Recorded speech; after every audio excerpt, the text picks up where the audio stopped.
Madame, Monsieur, bonsoir. Voici les titres que nous allons développer dans ce journal. Bill Clinton donne une nouvelle chance à la paix. Le président américain exhorte Saddam Hussein à mettre fin à la crise. Reportage à Bagdad, l'analyse de nos envoyés spéciaux en Irak et aux États-Unis. La réduction d'effectifs plane sur l'usine Cacharel à Nîmes. C'est le dernier atelier du groupe installé en France. La société Cacharel sous-traite à l'étranger pour réduire les coûts. Valoris rend un dernier hommage à Jean Marais. La ville tout entière est en deuil. Pour les obsèques du comédien, l'adieu des anonymes et des gens du spectacle.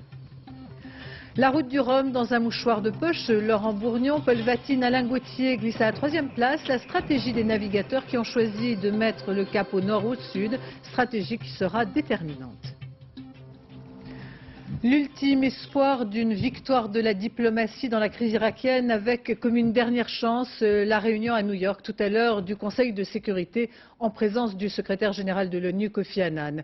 Tout au long de cet après-midi, la fermeté des déclarations américaines, le nouvel avertissement de Bill Clinton. On attend maintenant la réponse de Bagdad. Le point avec Jérôme Beny. Cet après-midi à Washington, le chef de la diplomatie américaine a le ton de l'ultimatum, affirmant que les États-Unis ont le droit de passer à l'action.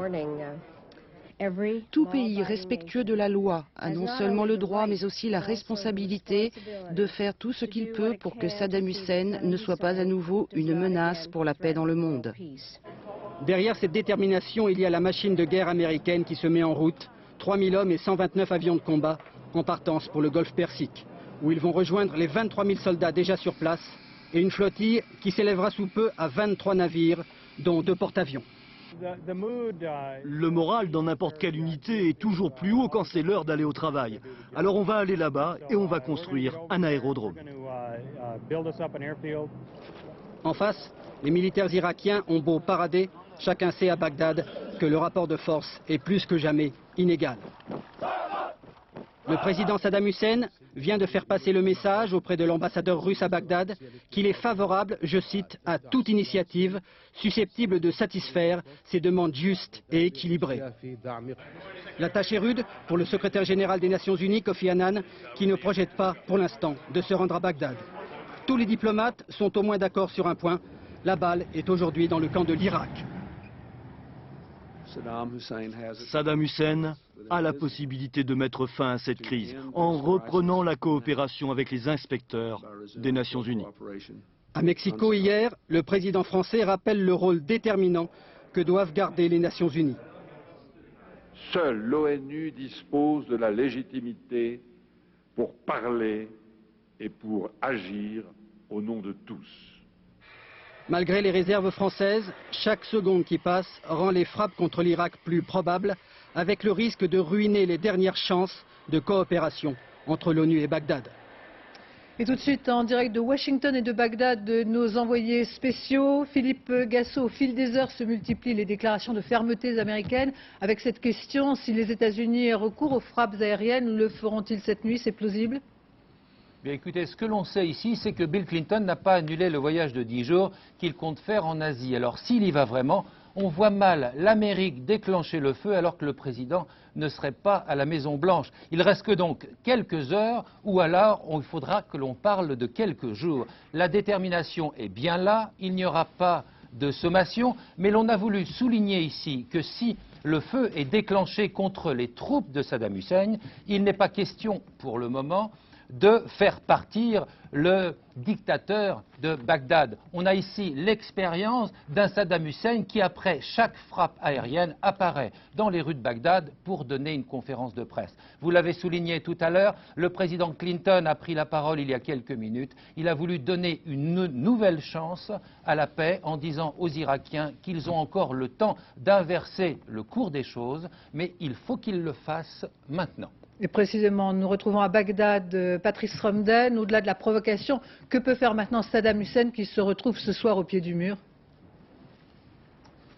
Écoutez Béatrice, les Irakiens disent qu'ils ont déjà tout donné, qu'ils n'ont plus rien à offrir sinon leur bonne foi et qu'ils ne peuvent plus désormais que recevoir. Alors en fait, ce que les Irakiens attendent, c'est une initiative des Nations Unies. Ce sont les termes employés, Jérôme Beny faisait allusion tout à l'heure par Saddam Hussein qui remettait tout à l'heure un message à l'ambassadeur de Russie en Irak. En clair, les Irakiens sont prêts à reprendre la coopération avec l'UNSCOM à une condition, c'est qu'on établisse un calendrier, qu'on leur donne une date et qu'on leur dit voilà, tel jour, on fait le point sur le désarmement irakien et si on voit que vous n'avez rien à vous reprocher, si on voit que vous n'avez rien caché, eh bien on commence à lever les sanctions et pourquoi pas l'ensemble de l'embargo. À Bagdad, est-ce que vous avez le sentiment qu'on peut se préparer ce soir à une frappe possible? Oui, Béatrice, c'est un peu comme hier soir, la tension est montée. Un peu plus peut-être aujourd'hui. Du côté des agences onusiennes, tout le personnel a été prié de rester dans le bâtiment où ces gens-là ont été rapatriés. Ils n'ont pas le droit de sortir. Cette fois, la consigne est claire, stricte, officielle et elle vient de New York. Beaucoup d'Irakiens sont venus nous dire en disant faites attention cette nuit, ne vous inquiétez pas, si les lumières s'éteignent, si vous entendez les sirènes, là, cela voudra dire qu'il y a un bombardement. Je dirais qu'on entame une deuxième nuit de veille en espérant que tout se passera bien et que demain, eh bien, tout sera en place. Demain, c'est le 14 novembre, ici à Bagdad, comme à Paris d'ailleurs, et le 14 novembre, eh bien, il y a une grande fête qui est prévue à Bagdad pour célébrer l'anniversaire de la création de la ville. Merci Patrice. Voyons maintenant comment la population à Bagdad a traversé cette journée, ce vendredi, jour de repos. Apparemment, la vie continue entre la crainte et le fatalisme. Patrice Romdan et Patrick Voix ont suivi une famille qui se rendait à la fête foraine. À Bagdad, les occasions de se distraire ne sont pas si nombreuses qu'il faille négliger la fête foraine. Ainsi, la famille Anwar profite de son jour de repos hebdomadaire. 100 dinars pour monter dans l'avion. À la grande époque, 100 dinars, cela correspondait à 1500 francs. Aujourd'hui, la valeur du billet excède à peine celle du papier sur lequel on l'imprime. 100 dinars, il est commerçant, ne roule pas sur l'or, certes, mais se défend en dépit de l'embargo. 100 dinars, il s'en fiche, il fait ça pour les gamines. Si vous avez un problème financier, un problème de famille, les enfants n'ont pas à être au courant. Les petites, elles ont 5 et 6 ans, elles ne savent pas ce qu'est la guerre. Parfois, elles nous demandent c'est quoi un bombardement. On leur répond que tant que Dieu existe, il n'y a pas de crainte à avoir. Mais moi, de mon côté, je me dis que si les bombardements arrivent, c'est le destin. En Irak, la peur est une notion étrangère à l'univers masculin. Seule l'épouse accepte de l'évoquer et encore avec le sourire. C'est sûr que quand on va se coucher ce soir, on aura peur. On espère simplement que tout se passera comme ce matin, c'est-à-dire qu'on se réveille, qu'on voit que tout est calme et on remercie Dieu. Cela dit, on s'attend à tout, mais vous savez, bombardement, pas bombardement, bombardement, pas bombardement, pour nous c'est la routine.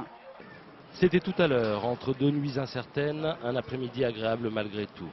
Car ils savent depuis la guerre du Golfe que les bombes, les missiles, tout ça, ça n'arrive jamais en plein jour. Nouveaux affrontements à Jakarta en Indonésie. La violence dans le centre de la capitale. Des milliers de manifestants, pour la plupart des étudiants, se sont affrontés à l'armée alors que l'Assemblée votait au même moment à une très large majorité pour le maintien du rôle politique de l'armée. Anne Pancinet. Face aux 20 000 manifestants, la charge des forces anti-émeutes est ordonnée et massive. Officiellement, les fusils sont armés de balles en caoutchouc ou de grenades lacrymogènes, mais le bilan est lourd. Au moins 6 morts aujourd'hui, dont 3 victimes de tirs. Ces manifestations à Jakarta durent depuis lundi, mais avec une violence fortement accrue depuis hier. Les étudiants à l'origine de cette agitation ont été rejoints au cours de la semaine par des foules de plus en plus nombreuses. Et aujourd'hui, c'est dans une ville aux magasins fermés, comme en état de siège, que se sont déroulés les affrontements. Ce sont les plus graves dans la capitale indonésienne depuis mai dernier. Quand l'ex-président Suharto avait démissionné, il y avait eu 1200 morts. Aujourd'hui, à l'hôpital, des rumeurs faisaient état de blessures par tir à balles réelles, mais sans que cela puisse être confirmé. Les manifestants exigeaient que l'Assemblée, réunie depuis mardi pour étudier des réformes démocratiques, prenne des mesures radicales. Suppression du rôle politique de l'armée, mise en jugement de l'ex-président. Mais au terme des débats, le nouveau chef de l'État a signé ce soir un texte modéré. Les manifestants, eux, exigeaient une rupture plus franche avec les 32 ans de dictature dont essaye de sortir l'Indonésie. Au Nicaragua, dans les zones les plus dévastées, la population, constituée essentiellement de paysans, souffre d'avoir tout perdu. Dans ce pays à majorité rurale, des milliers de bêtes gisent à l'air libre, des troupeaux entiers décimés par les inondations, comme en témoigne le reportage de nos envoyés spéciaux Hervé Brusini et Jean-François Hoffmann. Les vautours en ont fait leur territoire. Au nord du Nicaragua, Le secteur de Pakunka comptait de multiples fermes. Depuis que l'ouragan est passé, l'odeur de la mort est partout. Ici, ce n'est pas une route, c'est une allée de cimetière. 7000 têtes de bétail ont péri noyées dans la région. La puissance de la crue a emporté les animaux jusque dans les arbres. Pour la première fois depuis la catastrophe, la famille Mendoza revient dans sa petite exploitation. Quand il ne vous reste plus qu'une paire de sandalettes, autant s'en défaire et tant pis si la boue est infestée de microbes. Justina était fière de son jardin, de ses arbres fruitiers. À présent, la vingtaine de vaches a disparu, les 18 membres de la famille n'ont plus de toit et l'aide est absente. Pas d'aide pour brûler les animaux morts. Pour manger, oui, un peu, des petites choses. C'est le mari de ma fille qui nous envoie un peu de nourriture. La maison avait un puits, mais bien sûr ici plus question d'eau potable. Pour l'instant, c'est à des kilomètres à pied que les deux fils de Justina trouvent de quoi boire. Comment va-t-on faire avec l'eau? Parce qu'elle est contaminée. Nous, pour qu'on revienne vivre ici définitivement, il faudra au moins une saison des pluies pour tout nettoyer et que tout recommence à nouveau. Autrement dit, au moins 1 an avant de pouvoir se réinstaller. En attendant, l'ouragan a replongé toute cette population dans un absolu dénuement. Les risques d'épidémie empêchent le retour des enfants. Une situation insupportable pour le grand-père qui voit toute une vie réduite à néant.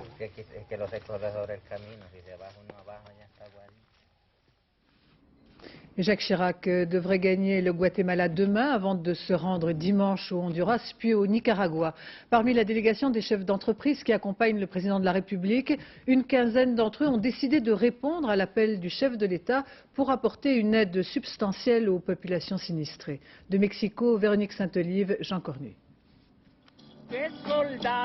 À Mexico, ils savent tous qu'ils l'ont échappé belle, épargnés par le cyclone qui a ravagé les pays voisins. Alors la solidarité s'organise à tous les niveaux, partout dans les rues, on quête pour les médicaments. Le président de la République a demandé pour sa part aux chefs d'entreprise qui l'accompagnent de participer à l'aide de première urgence. Aujourd'hui, le business doit faire place à l'humanitaire. Le président m'a demandé de m'assurer que les entreprises françaises faisaient leur devoir, jouaient leur rôle dans leur devoir de solidarité vis-à-vis des populations sinistrées d'Amérique centrale. Matériel de filtrage d'eau, containers, échafaudage, bennes, la liste des besoins est interminable. Alors ce matin, au petit déjeuner, des chefs d'entreprise se sont réunis pour voir ce qu'ils peuvent donner, chacun dans son secteur, chacun selon ses moyens. On va essayer avec une vingtaine de chefs d'entreprise de la délégation de réunir les fonds pour offrir une dizaine de maisons clés en main pour héberger une dizaine de familles. C'est peu, mais c'est la démonstration de notre volonté. Aujourd'hui, c'est désintéressé. Aujourd'hui, c'est de l'humanitaire et c'est de la solidarité. Et puis après, il faut y aller, alors cette fois, comme opérateur. Petites ou grandes, les entreprises ne sont pas philanthropiques. Celles qui manifestent aujourd'hui une réelle solidarité investissent aussi en termes d'image et se positionnent pour l'avenir. L'actualité sociale en France avec les menaces de licenciement dans l'usine Cacharel à Nîmes. Cet atelier de fabrication produit 15% du prêt-à-porter du groupe. Le reste est sous-traité hors de France parce que les coûts sont moindres. Et c'est bien le combat difficile que mènent les syndicats. Continuer à faire vivre ces ateliers face à la concurrence des tarifs à l'étranger. Laurent Bailly, Nathalie Gallet. Une usine fantôme, des ateliers désertés. Les ouvrières de la dernière usine française de Cacharel sont en grève. Ces 200 salariés attendent d'être fixés sur leur sort. Mais rien de précis ne sortira de ce comité d'entreprise extraordinaire. Seule certitude, un grand nombre d'entre elles vont être licenciées. Car le textile français ne tourne plus rond. La concurrence étrangère est féroce. Et ici, les salaires sont désormais jugés trop élevés par la direction. En ce qui nous concerne, le coût minute, qui sert donc à calculer les prix de revient d'un article. Le coût-minute chez nous est de l'ordre de 2 francs 20, 2 francs 30, alors qu'il est d'1 franc 30 au Portugal et dans le sud de l'Italie. Les ouvrières, bien sûr, sont sous le choc, partagées entre une profonde amertume et la peur du chômage.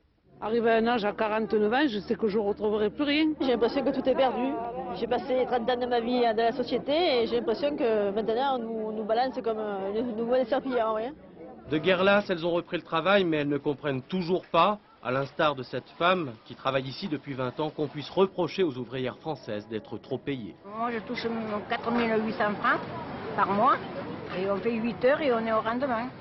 Alors les regards se tournent vers Jean Bousquet, PDG de Cacharel et maire UDF de Nîmes jusqu'en 1995.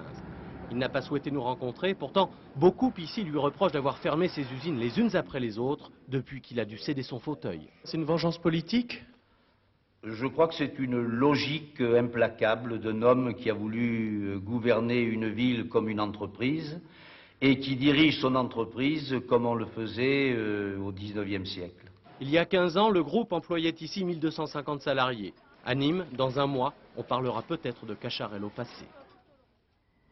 On a appris aujourd'hui la disparition d'Yvon Chotard, l'ancien vice-président du CNPF, aujourd'hui rebaptisé le MEDEF, une haute figure de l'histoire du patronat puisqu'il fut le négociateur des accords avec les centrales syndicales de 1972 à 1986.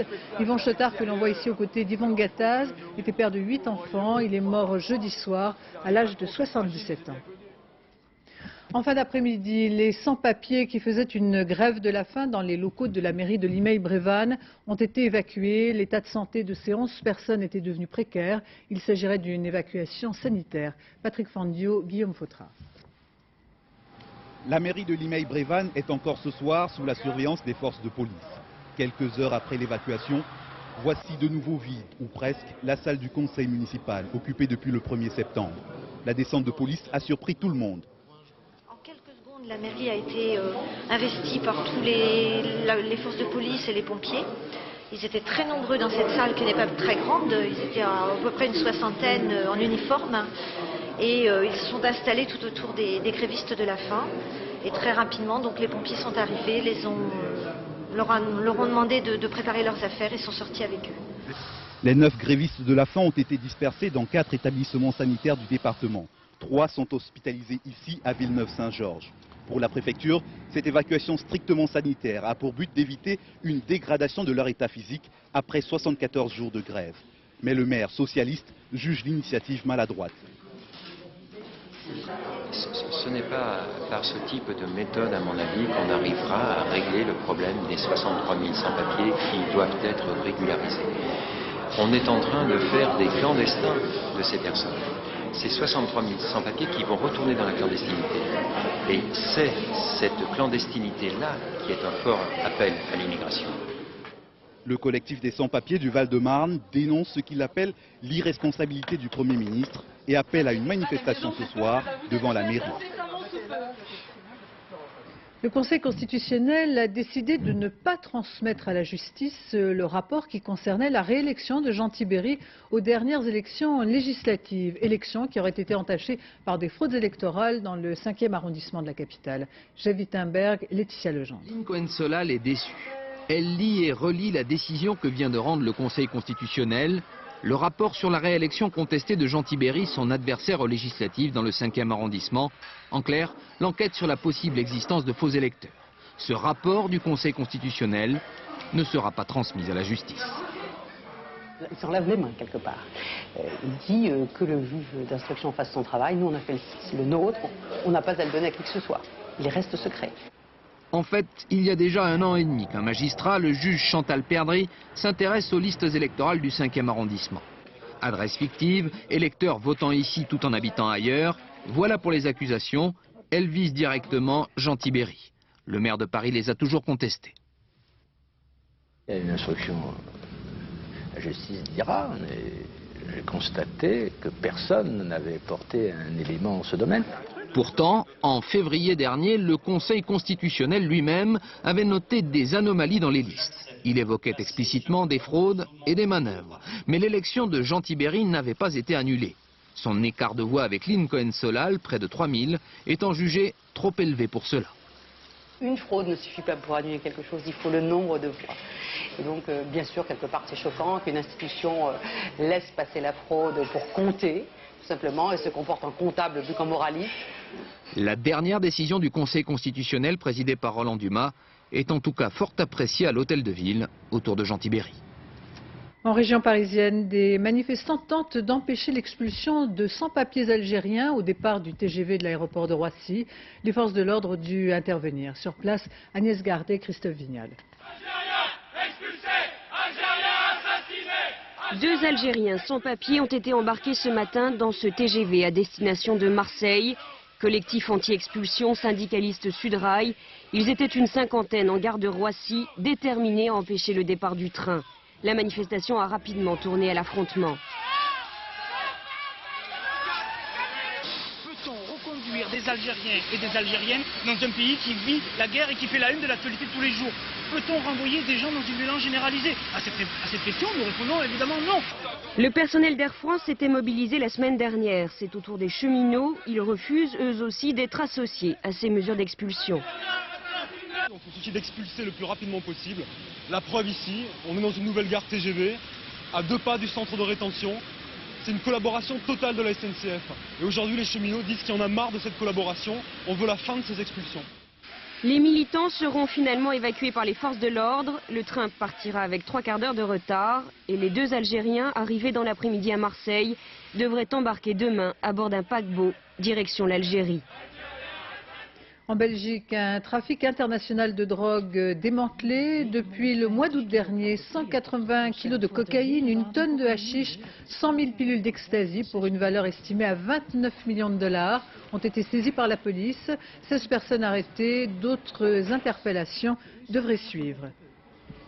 Sur la Côte d'Azur, une affaire d'escroquerie concernant la vente de timbres de collection avec pour principale victime des retraités passionnés de philatélie, en tout plus d'1 millier de personnes. Olivier Théron, Fred Besson.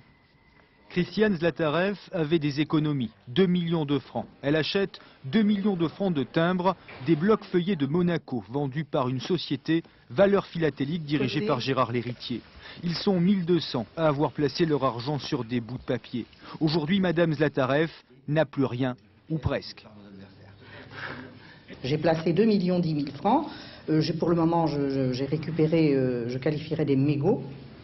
Et puis voilà. Et puis l'avenir nous éclairera. On verra bien si nous arrivons à retirer quelque chose de plus. Le rapport de synthèse de la gendarmerie établit les gains de Gérard Lhéritier à 232 millions de francs sur 5 ans. Le mécanisme est assez simple. L'État monégasque bénéficie de tirages de timbres qui ne sont pas destinés à franchir un courrier. Ils sont ensuite revendus pour 14 millions de francs à un intermédiaire, Sako Kachikian, comme le montre ce chèque au bénéfice du prince de Monaco. Gérard Lhéritier rachète presque tout, il établit une cotation et fait miroiter un marché. Pour l'avocat des plaignants, les complicités doivent être multiples. Les gens que j'ai l'honneur de défendre sont complètement abusés parce qu'ils ont en référence une garantie sur un placement financier, ils ont un catalogue et ils espèrent naturellement que le prix de vente et de la revente des timbres soit approximativement le prix d'un catalogue comme la cote Argus pourrait l'être pour un véhicule automobile. 2 éditeurs de catalogues de cotation de timbres sont mis en examen pour complicité d'escroquerie. Gérard Lhéritier, lui aussi mis en examen, n'a pas souhaité réagir publiquement. C'est son avocat qui a défendu la cause de la philatélie. Il y a un monde de spécialistes qui ne sont pas très nombreux, qui sont à la fois les vendeurs et ceux qui estiment la valeur des produits sur lesquels ils ont une compétence particulière, ce qui est tout à fait normal. Et encore une fois, ce genre de phénomène existe également sur des marchés comme celui de l'art contemporain. Le juge Murciano a demandé une commission rogatoire internationale pour aller voir si le rocher monégasque pouvait avoir une quelconque implication dans ce dossier.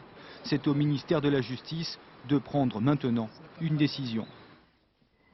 On a appris il y a quelques instants la mise en examen de 7 personnes pour agression sexuelle, non-dénonciation et subordination de témoins. Parmi elles, 3 éducateurs spécialisés d'un institut pour personnes handicapées de Sissonne dans l'Aisne. Voile avec la route du Rhum, Laurent Bourgnon a repris la tête sur Paul Vatine et Alain Gauthier tient maintenant la 3e place. Voyons maintenant les différentes options ou stratégies prises par les navigateurs. Loïc Perron a mis le cap au sud, alors que la plupart des concurrents ont choisi la voie du nord. Nord ou sud, la question divise les routeurs. Ces équipiers qui atterrent avec les cartes météo dirigent les skippers. Alexandre Cara. Ne vous fiez pas à ces images, Thomas Coville, surpris au milieu de l'océan cet après-midi, n'est pas en balade. Et même mieux, sur la route des Antilles, il est en tête des monocoques après avoir repris l'avantage sur Catherine Chabot. Il faut dire que depuis Saint-Malo, ces deux-là nous jouent une échappée dans le plus pur style Tour de France. Au classement toute catégorie, le numéro 1, c'est Laurent Bourgnon. Sa bonne fortune, le skipper de Primagaz, la doit en grande partie aux routeurs. Ces terriens qui scrutent la météo, jour et nuit. Bourgnon qui prend le meilleur sur Paul Vatine et Alain Gauthier, ce n'est pas un hasard, mais bien un joli coup tactique.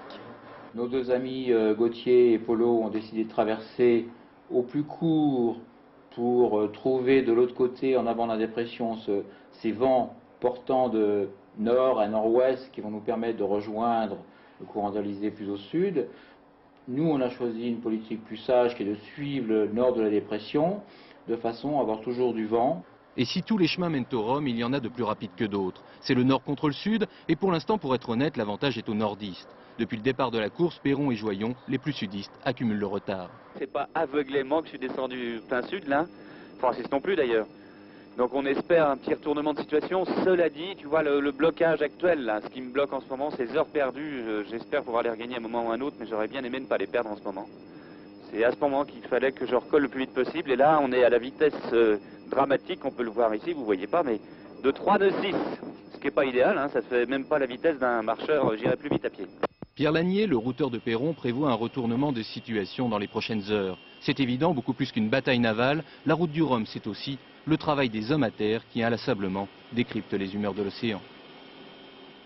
Le dernier adieu à Jean Marais, les habitants de la petite ville de Vallauris ont accompagné jusqu'au vieux cimetière le comédien, la douleur des siens et l'émotion des anonymes pour les obsèques de Jean Marais. Yasmina Farber, Diane Richard.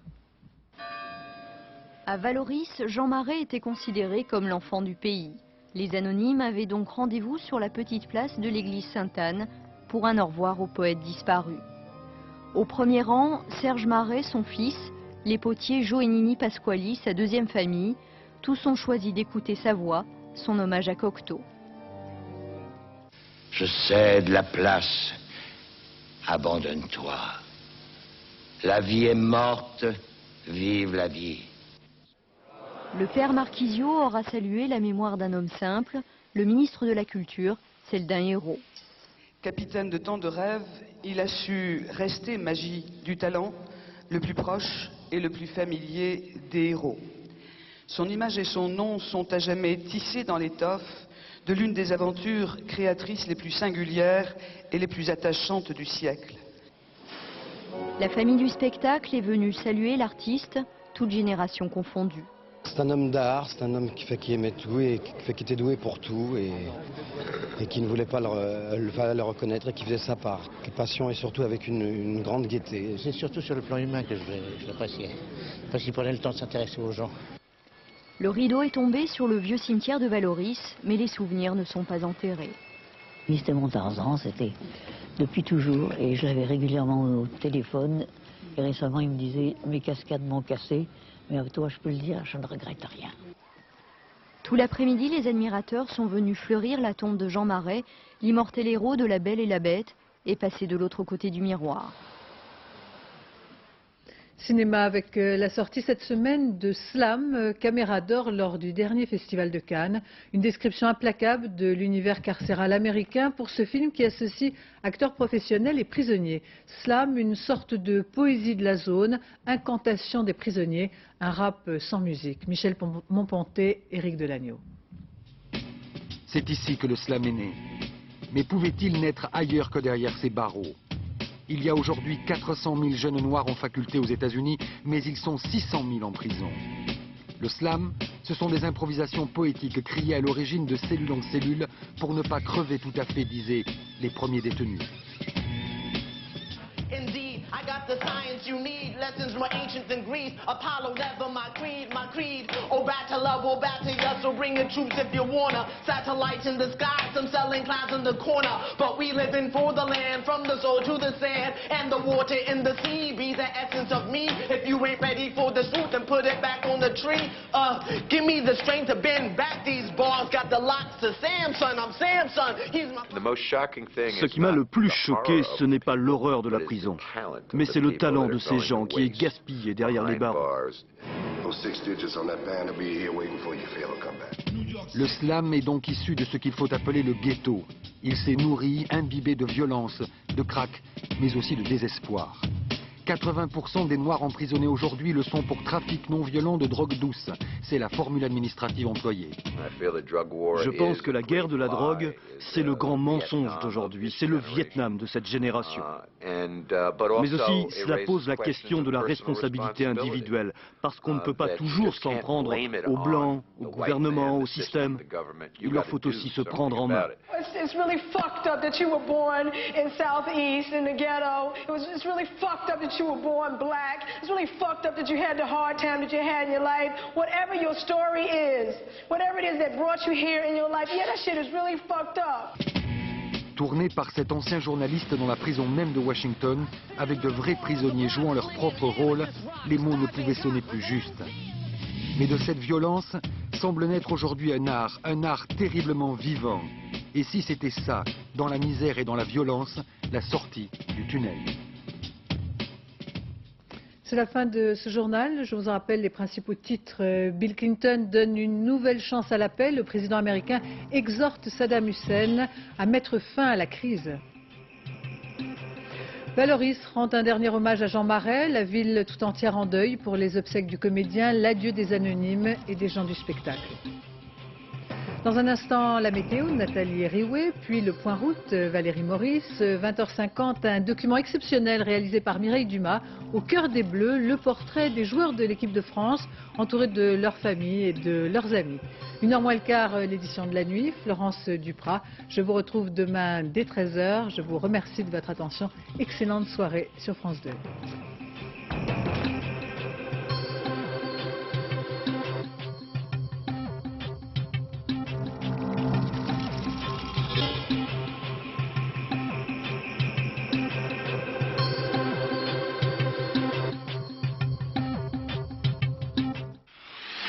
Ce soir,